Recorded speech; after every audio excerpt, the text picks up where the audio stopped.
Creating cinematic videos is the goal. After all, I'm trying to become a professional videographer in 60 days. But to become a professional videographer requires a lot of skills. So that's why I'm breaking this series down into different parts so that we can understand together how to become, or at least try to become, a professional videographer. In this video, I'm going to be telling you why it's so important that you master your camera so that you can really capture those cinematic moments. So what camera did I buy? Why isn't my iPhone okay? When I started researching deeper into what I should buy for this videography challenge, I really got inspired to buy what's called a DSLR. Now, I bought a DSLR because of many features, but I want to give you an example of why a DSLR is better than just your iPhone with a cool little analogy comparing a DSLR to an espresso machine.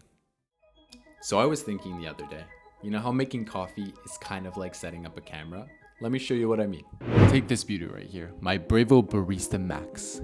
Would you just look at that thing? It's no automatic machine. You gotta know what you're doing. I gotta adjust the grind size, choose my beans, manually tamp it for that perfect espresso shot. It's just like using a DSLR. I've got full control over every setting, just like your camera, where it's all about dialing in your aperture, ISO, and shutter speed to get that perfect shot. Or in this case, perfect espresso. And just like I can tweak my grind size, I can adjust the aperture on my camera for the depth of field. If I want that creamy bohawk background look, you know, that motion blur that everyone likes, I'll open my aperture wide, maybe f1.8, but go too wide and your highlights will get blown out, just like over extracting an espresso shot. Then there's shutter speed.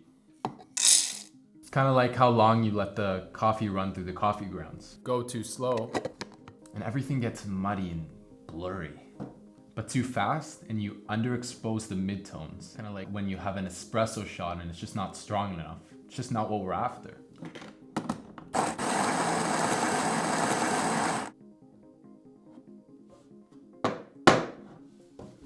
And let's not forget ISO. It's like using higher quality beans when the lighting's not great. Boost it up and you brighten the scene, but push it too far and you'll get noise. Like a gritty texture when your beans aren't that fresh.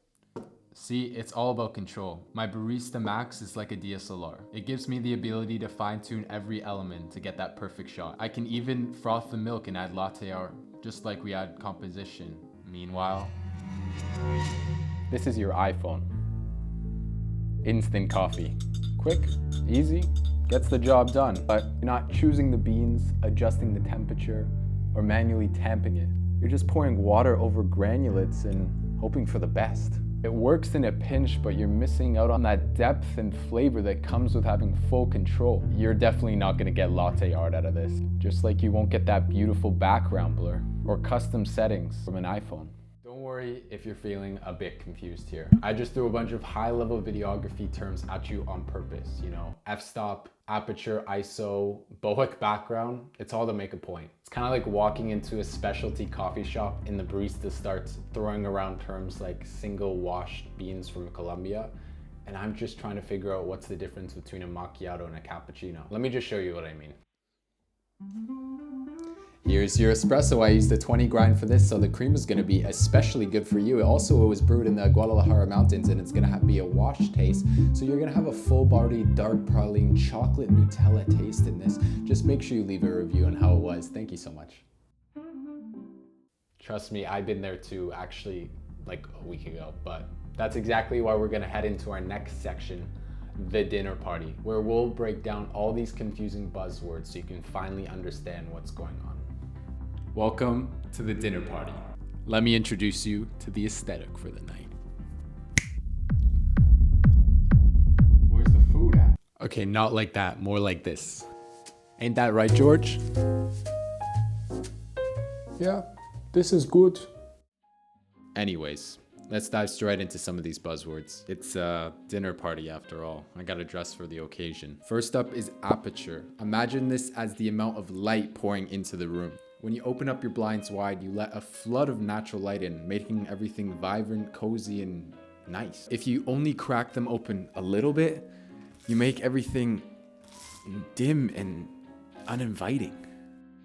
Next up is frame rate. This concept is all about how smooth your action looks. Think of it as how quickly you chop your vegetables. A higher frame rate is like chopping at lightning speed. Everything flows seamlessly, like a professional kitchen. But chop too slowly and your audience might be snoozing before the food even comes out.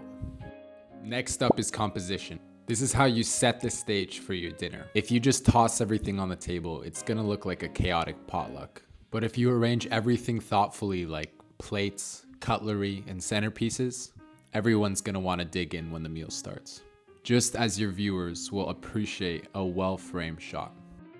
But we'll get into that in the next video. And finally, we can't forget about shutter speed. Think of this as the timing of capturing those precious moments at a dinner party. If you snap too early, you might miss that perfect smile. Too late, and someone's got their mouth full with lasagna. The right timing makes all the difference for freezing those priceless moments in time. So there you have it. By using aperture, frame rate, ISO, composition, and shutter speed, you can create visual feasts as delightful as this food on the table. Congratulations, you made it through the dinner party. But I hope you came out of this understanding a little bit more about camera settings and why it's so important to know things like ISO and shutter speed. Now, I don't want the video to just end right there. Yeah, so I actually want to end the video there. As I was editing this video, I realized that I just packed a lot of information in one video. So I'm breaking this video into another part where I'll be going outside and I'll be showcasing the skills that we've learned. Thank you, and I will see you in the next one.